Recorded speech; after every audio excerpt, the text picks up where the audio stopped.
we have a jam-packed schedule. We even have a couple of like sneak in last minute features that we're just really excited to get your feedback on. So let's have a quick look at what the agenda is actually going to be today.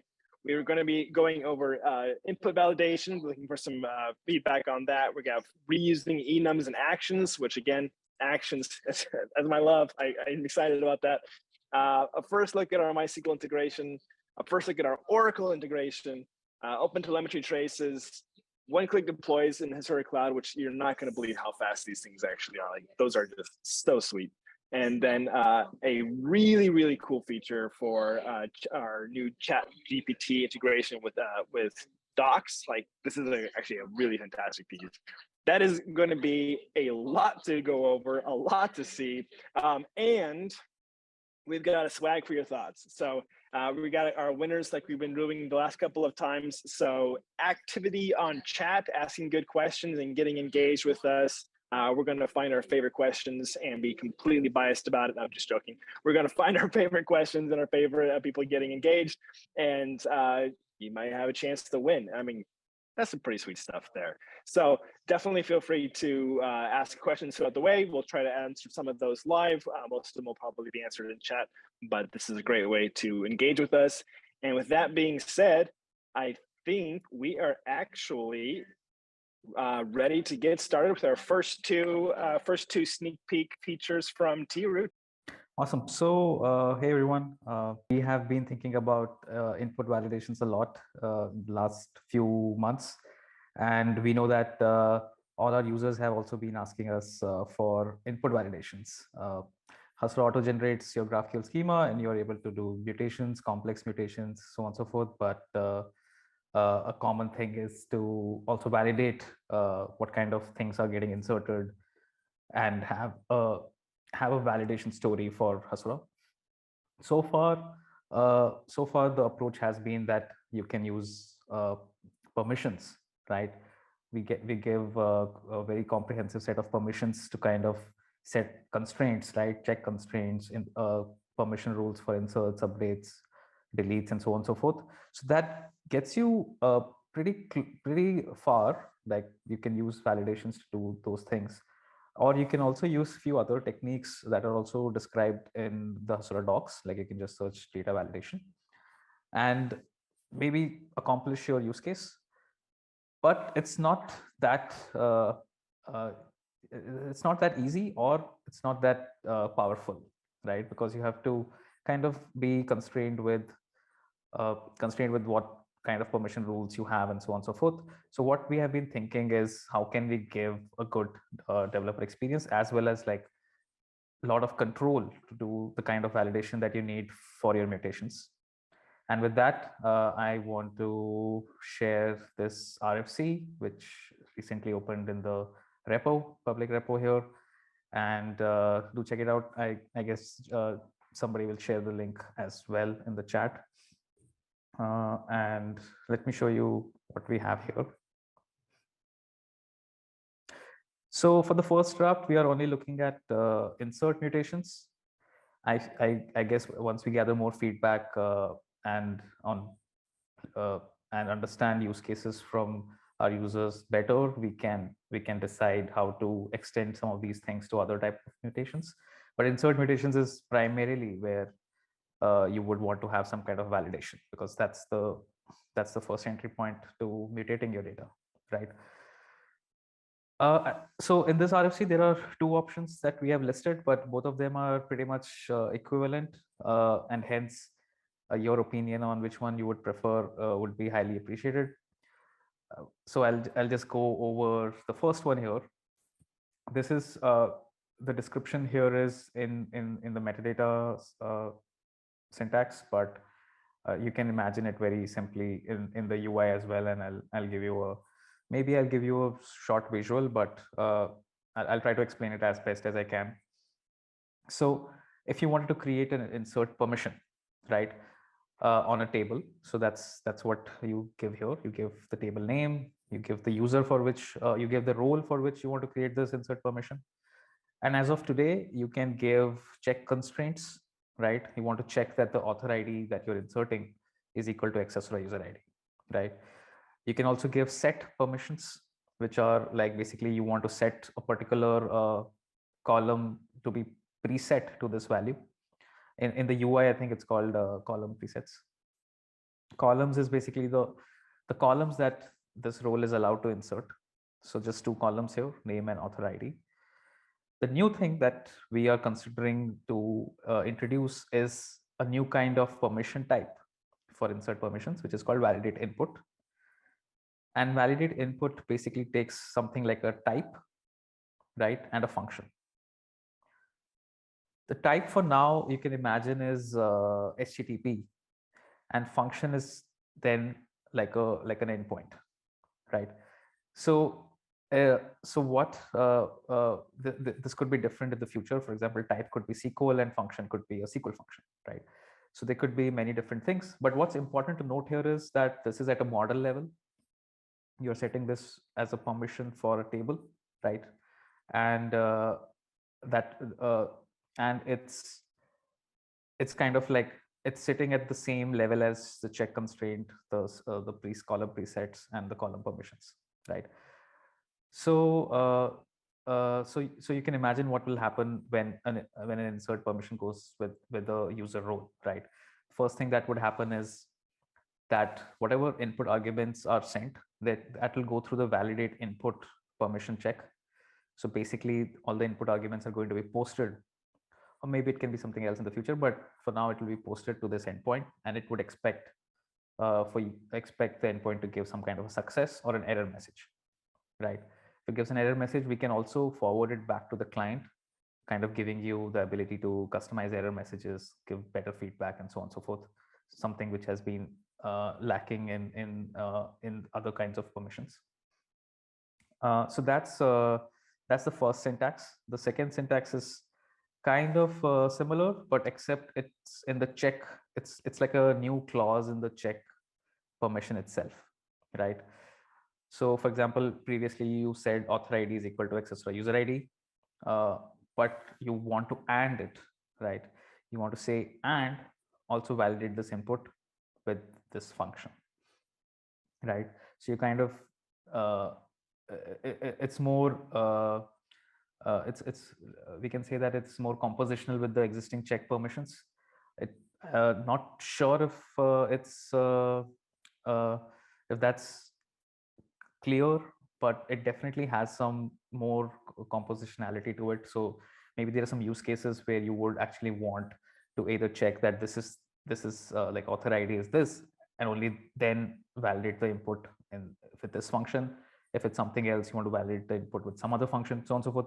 Not sure what the combinations can be, so please give your feedback. But that's the difference between the first specification and the second specification. Yeah, so that was the high level description, but I just want to take maybe 1 minute to go over what the high level idea is. The high level idea is that we introduce something like a validate input permission for inserts. It can take an HTTP endpoint, which will expect arguments in some specification that's to be decided, like what exactly is the data format that that endpoint should expect. And the behavior is laid out here. I hope it's simple and it's understandable, but if it's not, please do comment in the RFC. The first step is to get all the tables that are targeted by the mutation, right? And for each of those tables, see if they have validate input permission, right? And then run those validation functions one by one, get the response, and only if all the responses return success, you proceed with the next step. And the next step is going to be the regular Hasura mutation, right, where you start a transaction and the database goes and executes stuff for you. So those kind of things. Two examples here, right? The first example is a very simple insert, like you do an insert user and you want to validate the email. So this is what your typical mutation would look like. You would have email and name in the as an argument, right? Input argument or a variable, input variable. So these two values will be sent to your validate input function. And that function can reject or accept it. The second thing is slightly more complex, where you're doing nested inserts, right? For example, check if an article length is less than 1000 when inserting an author with their articles, right?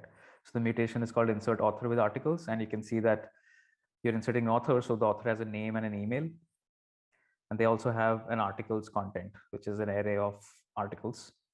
And this is how you would typically write the mutation.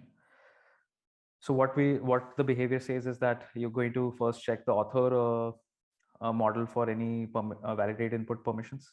So it's going to find that, and it's going to send that name, email, and also articles content, right? Although it's a relationship, but it's still an input argument for author. The second thing it's going to do is also going to check the article model to see if that also has any validate input permission, right? And it's going to send that only articles content. Very interesting, right? You can, like, if there are any dependencies, you can figure that out through the author validate function itself. Few enhancements and ideas are kind of listed down here. Check it out if you feel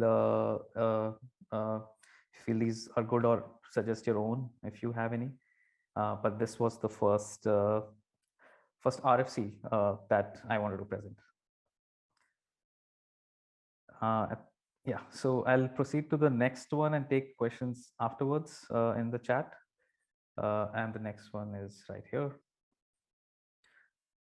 This is also recently opened, and this one is about actions. And more precisely, we had a long-standing issue where folks were defining actions, wanted to reuse existing types in their action creation phase. And it's a complex problem.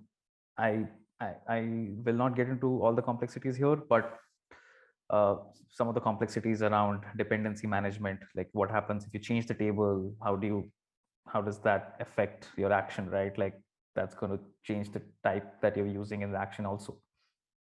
So you need some kind of a complex dependency management, and it may not be ideal also, right? Like your client or your webhook might be expecting something completely different. So it's kind of a fragile way to do it directly. But one good thing is that we have few approaches here which kind of handle that complexity in a hopefully nice way. And we're starting that off with just reusing enums, which has been a very super popular subset of reusing types in general. So let's look at that. Just take a very quick, probably take one or 2 minutes more. So there are a couple of ideas here. The first idea is like directly using the enum or whatever, reusing your enums directly in the action creation form.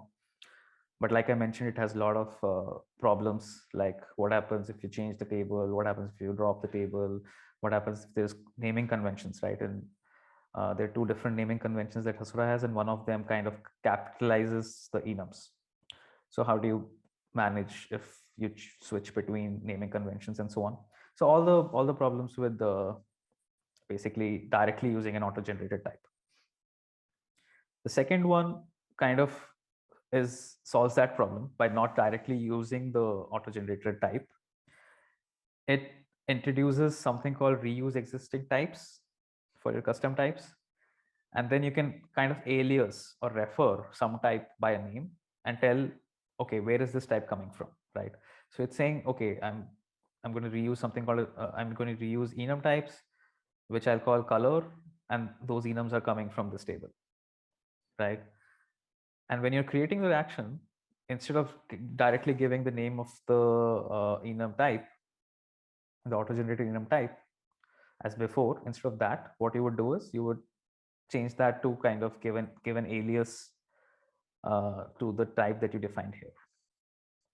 So kind of skirts are like completely removes the dependency between an auto-generated type name to something that you explicitly define here, right? But there are a lot of cons to this approach also. Like just using this is not a very clean authoring experience, right? Like you're defining something here, then you're going and defining something different here, different than regular scalars and so on. So it's a little bit hard on the authoring experience, which was like one of the main problems for this, which was one of the main problems that users were having in the first place. So there's the third approach, which is the hybrid approach, which does not change the way you define the action. So it remains the same. You kind of use, suppose colors enum was the type of auto-generate type. That's what you get. That's what you use here. But you can't use it directly. You use it by, again, extending your custom types, but you don't alias them, right? There's no aliasing feature here. So, so in other words, you kind of know that these types are coming from some reused existing type, especially from this table, right? So whenever the table changes or something happens, you can kind of track what's going to happen to your actions, right? And you can then take an action to whether drop it, change it, so on and so forth.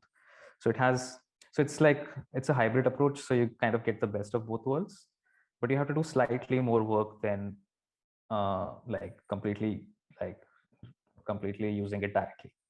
Yeah, so this is also up in the repo, so please do check it out and give your comments. Just one last note before I stop is that enums do not have permissions. Like for example, in Hasura, if you have roles on a table, then you get different types for the same name. You get different types for different roles. So that is why this is a bit simpler. But if you had to extend this to regular types, then it becomes a little bit more nuanced. And that is why we are just starting off with this. Super cool feature. And now, like this next feature, I'm really excited about, because it's been a long time coming. I'm really excited. So I hope you're ready to see a sneak peek of MySQL inside of Hasura. So Rishi, are you ready to give us the long-awaited integration here? Sure. Hey everyone, I'm Rishi. I'm part of the product team at Hasura. So I'm super excited today to showcase our new MySQL integration. And this is an alpha product, was released last week for Hasura Cloud and Enterprise. And today I'm showcasing, today this alpha version has support for queries, relationships, and permissions. And we're working on support for mutations. So with that, let's go into a quick demo. So I have a local instance of Hasura running on my machine. I'm going to go ahead and click the Connect Database button here. And I'm going to select the MySQL Alpha driver. Just going to give it a name here, MySQL test, and plug in this JDBC connection URL. So this is, we accept the connection string via the JDBC connection URL format. So I'm going to go ahead and connect database. And I can see that it was connected. View the database. I can see all the tables in that database. And I'm going to go ahead and track all of them. So all of these tables are now tracked. And I can see this is a Chinook database with a bunch of tables here, album, artist, and so on. Okay. Now, since I'm tracking these tables, it means that I can go ahead and start making GraphQL queries. So I've opened this GraphQL API, GraphQL interface, and I can see all of these tables here. What I can do is I'm just going to open one of them, the artist table, and just run a GraphQL query against this table. And what it does is it just shows me the artist ID and the name of the artist. Okay. Similarly, I can go ahead and query another table, and let's do the album table this time. So the album ID, title, and the artist ID that's associated with that album, right? So let me go ahead and make that query, and I can see that out here. Right? This is the album, the title of the album, and the artist ID that put out that album. Okay. Now, what if I want to make a query that just shows the artist names and the albums that they're responsible for, right? So what that means is I would have to define a relationship between these two tables, right? The artist table and the album table, to be able to make a nested GraphQL query. So let me go ahead and define that relationship. So I'm going to go to list of tables again, select the artist table, hit the relationship tab here. And then what Hasura has done is it's automatically suggested a relationship for me to add, right? So it's telling me that the artist ID column in the Chinook artist table can be linked to the artist ID column in the Chinook album table, right? So I can go ahead and add that relationship. And then when I go back to the API tab, then I can see that relationship when I click on artist, right? So I can see the relationship right here. So going back to what I wanted to do, I just wanted to get the artist name and a list of albums that they're responsible for, right? So I'm just going to click the title here and then run this query, right? So right there, it gives me the name of the artist and the albums that they're responsible for. Okay, so that's a quick demo of what we have with MySQL. Feel free to keep your questions coming in the chat. I'm going to post a few. I'm going to post links to the documentation and also let you know how to engage with us for this early access MySQL and Oracle programs. Okay, so with that, I'm going to pass it on to Gavin to talk about Oracle. All right, so there's going to be one extra step that we have to do here that we didn't have to do for MySQL, which is that we're going to have to add a data connector agent. So here, we'll call this Oracle, connect this, and then connect the database, and we'll call this, Chinook, Oracle, connect that there.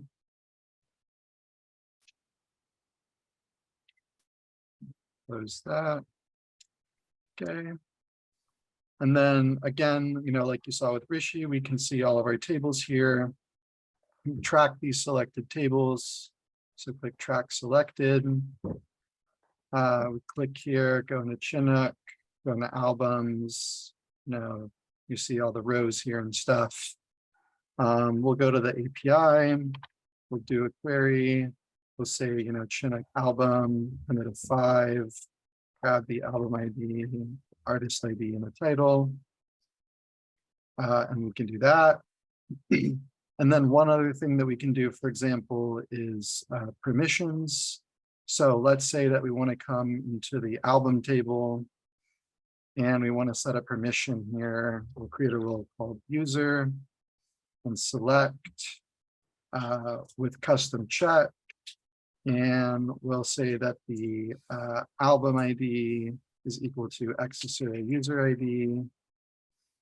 Save permissions.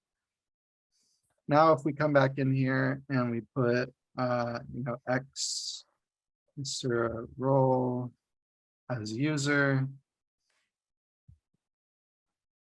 and we put X Hasura user ID as 1, and we rerun this.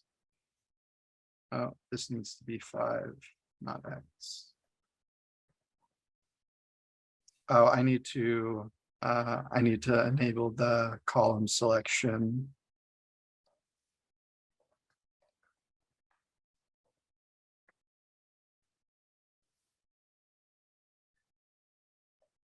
Then you can see that the only album that we're able to see is 1 because our user ID is 1.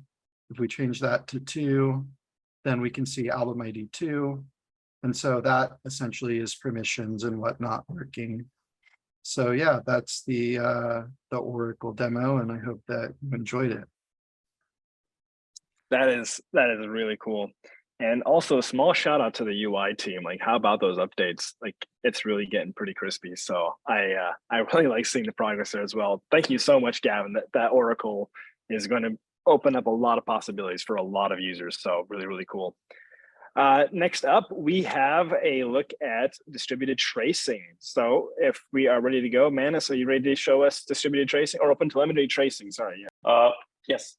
In recent releases, we have added a new feature, which is you can actually see distributed traces, and you can actually export it to an observability tool of your choice. And I mean, if we don't know what traces means here, basically traces is a mechanism which allows us to look into what's happening inside a GraphQL request, API request, and not just GraphQL API request, other Hasura API request. And if you're running a mission critical application or at scale, you would like to have that independence of doing debugging if there's a performance issue. And this actually gives you the view inside what Hasura is doing without reaching out to Hasura, right? And do a lot more things by yourself. This is an E feature. You can do you can apply for a 30-day trial and try it out. Just give you a list of things, just a small list of things that you can actually look into, like, okay, how much time it's being spent in your API execution on database queries, on remote schema queries, and a lot many other things that you see here. That was about traces, but okay, how do I look into the traces? You can actually export traces from your Hasura Docker container directly using some configuration, and you should be able to export it to your observability tool, which can be open source like Jaeger or more enterprisey like Datadog, for example.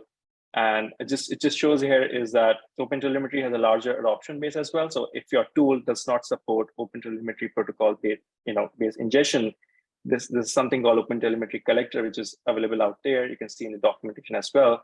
This actually has support of almost all the proprietary and open source tools out there. So you should probably be covered there. Let's quickly go to the demo in the interest of time. This is my latest Hasura Docker container running. What I've done here is I've gone into settings, and there's a new feature, the new setting out there on the left, which is OpenTelemetry Exporter. This is already set, and this actually points to Jaeger, which is an open source distributed tracing tool, which I'm running as a separate Docker container locally. So this points to basically a local deployment at 4318, which is standard port used for OpenTelemetry protocol. Rest of the things are pretty standard. And then when I enable this, every API call that Hasura is serving will send out details about those API call requests to this tool. And we can see that in action. What I'm going to do is I'm going to make some 3 different API calls, and we kind of view the details of that in my observability tool. This is an API call. This is a basically query where I'm querying a table locally on Postgres, but also joining on a remote schema, which is cloud user defined. I make this query. It's going to take some time because of the remote schema. Okay, this is done. Also, what I'm going to do is I'll probably add a cache directive. I want to do a variation of it with caching on, right? So, all right, this query went through. I'll just do it again just to have a cache hit as well, right? So I've done a couple of queries, and what I can do is I can actually go to my UI for my tool, which is Jaeger, and this actually, I can actually search for recent traces here, right? And this is like a few seconds ago, so it's real time. My traces are getting exported to this tool. And right, so if I go into the details of this particular trace detail, this essentially gives you detail of one API request, what's happening inside it. And essentially we're spending time in making a Postgres call, which is around 7.52 milliseconds, if you're able to see this. Also, we're spending a huge amount of time on remote schema, which is expected. So you can see the details here. I'll just quickly go back, see another trace here. It is, I think, much more query sections to the traces, right? Or we call spans. So there's a span for cache check because I've enabled cache directive. So I'll spend some time checking the cache. I've also spent some time in updating the cache post the query here. So you can see those details as well. And this is one last query where actually the cache hit may have happened. This was pretty fast. And actually, if you see here in these details, there's no Postgres call made, there's no remote schema call made because we actually pulled this information from your Redis cache. Right. So yeah, you can whenever you're having a performance issue, you're not sure where the issue is. Is it on your auth webhook? Is it on your action? If you export your traces, you can actually do a much better debugging here. That's it. Yeah. All right, thank you very much. And that is definitely a key piece to a lot of teams being able to get that fine-grained detail and figure out just exactly where the slowdown is. And yeah, performance for the win. Really great feature. And there's been a lot of work going into that as well. So really appreciate seeing that getting so close to the final finish line. Our next demo is by a fellow DevRel, which we don't see too many of multiples of us inside of the Zoom calls. But I'm really excited to have Praveen come on to show us the new one-click deploys that we have. And you are going to really just love how fast these things are. So Praveen, are you ready? Cool. So I wanted to talk about the new one-click deploy to Hasura Cloud feature. It got launched pretty recently. The idea behind this was to enable users to quickly try out sample apps on cloud. Right now, prior to this, you have to clone a sample schema, apply some CLI tooling around that, deploy the schema to an endpoint, right? So it had multiple steps involved to get to a final app that you can try out with a query and whatnot. Right, so this will enable users to quickly try out existing apps that are on GitHub, which just complies to a CLI project on Hasura, and you'll be able to quickly try it out, right? So I'm going to show you a demo of the Slack clone backend, which is part of our Learn course series, right? This is again familiar directory structure, right? This is a Hasura CLI project, which has some metadata migrations, the config.yaml and whatnot, right? There are a couple more files which we'll come back to, but then this is again pretty standard CLI project structure, and we're just going to deploy this GitHub project onto Hasura Cloud, right? So I'm going to click on this button on the Hasura Cloud, which just if you look at the URL parameter, it would have taken a GitHub repo, right? The repo of the sample app and the Hasura directory structure, right? So and once you click on the deploy to Hasura Cloud, it creates a project in the background, right? And then it clones the assets from GitHub. It clones the sample project, right? Now, this project requires a Postgres DB to be deployed. So you can connect an existing DB, or you can connect a new DB.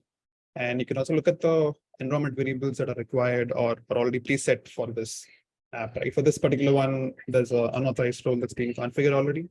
So this is coming up here. And if you have any other manual input that needs to be done for other ones, that'll also come up here, right? For this one, the database is pending. So I'll click the create database button. This will quickly sync with my Neon connection, Neon DB. There'll be a Neon DB that will be created in the background. And I can see that it's been created successfully.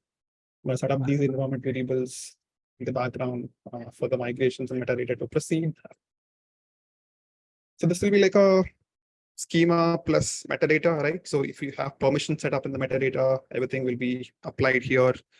Permissions, relationships, any kind of actions that you have, the remote schema configurations that you have in the CLI project, everything will be applied here. So you don't need to go through the CLI route to try it out. Right. So now the project has been deployed. The migration metadata have been applied, right? So you can look at this project already where the schema is applied. We have a sample query popping up on the GraphQL interface, right? So let's try out a mutation, insert user. And you can see that a user is inserted, right? So this is just schema. There's a users table in the Slack schema, and you're just inserting a couple of details here to get in a row. Now let's try to fetch this user, right? And again, simple query, getting back the schema of the user, ID, name, and created timestamp and whatnot, right? And if you look at the Explorer, you get the entire schema of the Slack clone because the tables have been created and everything is applied. So you can try out all of the other queries as well. Heading to the data tab, you can see the database connection to the Postgres Neon DB setup, right? So you'll be able to look at the tables here, the ones that we just inserted, the users, and whatnot. Right? So everything would have been configured, metadata, everything is configured. So now this workflow could be applied for any of your existing GitHub repos which have a CLI project updated, and it's just a matter of creating a URL parameter which takes you to Hasura Cloud, right? And for those of you who want to quickly explore different kinds of examples pretty quickly, we've created this Hasura Hub where you can now browse around some examples on different themes. This could be full-fledged database schema, so it could be a remote schema or actions, REST API transforms, event transforms and whatnot, right? So you could probably like try out an Airtable transform where you will have a REST API in Airtable, which can be transformed to a GraphQL. The metadata for that has already been written for a couple of sample APIs. And you can try it out on Hasura Cloud by deploying it, right? Obviously, you need the API key and token from Airtable and whatnot for this. But then once you have the token, the deployment will be pretty simple, and then the metadata would be applied pretty seamlessly, right? So everything will be pretty quick and seamless for you to try it out. And the best part about this is that it works with your existing CLI structure on GitHub. So the next step for creators would be that, hey, we have a project running on GitHub, most likely because you are in production, you have a migration metadata setup, and you want to expose that project to like the outside world, like a starter kit or a sample app that people want to try out. You can just quickly add a button, Hasura Cloud deploy button, following the instructions in docs. Pretty simple to add the button, right? And also to form the URL structure, it's just adding a GitHub repo link and the directory structure of Hasura and whatnot, right? So a couple of changes to the URL, and you can embed a button which would just let you deploy these apps pretty quickly and try it out, enhancing the experience of trying out Hasura. Yeah, that's my quick demo. All right, thank you so much. And really, it's just such a fast experience. I'm still not quite sure how they managed to do that, because it really does bootstrap just like really, really fast.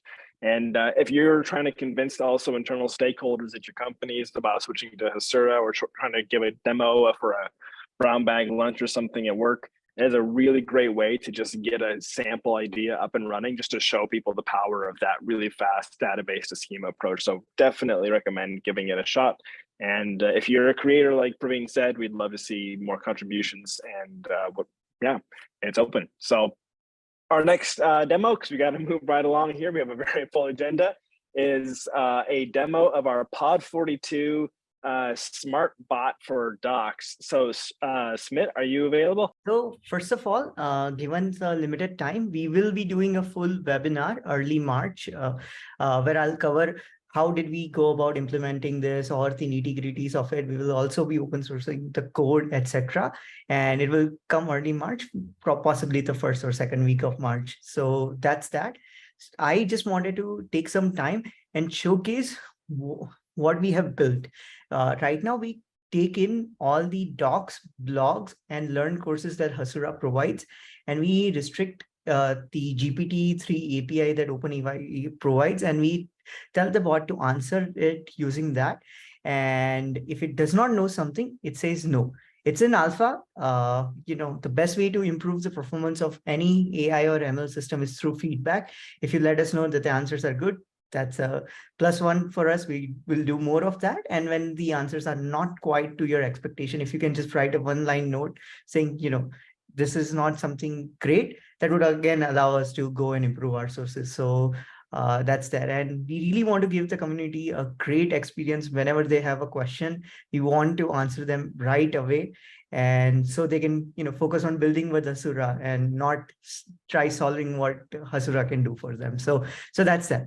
Now, one of the things that I just wanted to really showcase is it can not just answer the question, it can answer the question in different ways. So I had run a few simulations just, in the interest of time.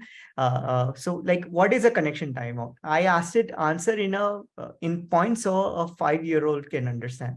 And this is the answer it came up with. Connection timeout is it? And this is how it does. To make things fun, I even went ahead and said, what is remote schema? Answered like an angry pirate. And I am not a really great judge of that, but this is one of the things that it has done. So that's that. And if you want to come out of fun and you want to do it for something serious, I actually asked it to answer that in Hindi, and it did a pretty decent job in Hindi, and the docs that we have given it are not in Hindi. And I think Jesse can also speak for it because he tried a bunch of questions in German. Is that right, Jesse? And one of our other users tried in Japanese. It does a pretty good job. So please do keep using it, and more details coming right up. Thank you so much. Thank you so much. And that really is such a cool feature. And actually it is great for finding and unblocking yourself, because it does source a lot of really good content, because there is so much that's been created by the different teams at Hasura between docs and blogs and everything else. So there really is usually a pretty good way to, while waiting for one of our people to respond, it's a great opportunity to try to unblock yourself. So I actually use it because it's really useful. Like, Hasura loves community and wants every developer to use it. So if you've got feedback where you think that doesn't fit into what we're saying, let us know. Like, we're listening. We want to hear that feedback. So we are always taking feedback. That's going to take us to our community updates for this month. And so first of all, the important piece here, our swag winners. So big thanks to Michael Landers and Balas. I'm gonna just go with that pronunciation. I apologize for my American pronunciations of names. My coworkers are used to it by now, but to our community, I apologize. Yeah, congratulations. We'll be reaching out to you and getting you the information you need. I think we're gonna be sending you forms, I believe is how that works. But you'll be contacted. If not, reach out to us on Discord or wherever. And you can always find me on Twitter, because my face is in lots of places. Want to let you know that we are going to be having some road shows coming up in New York and San Francisco.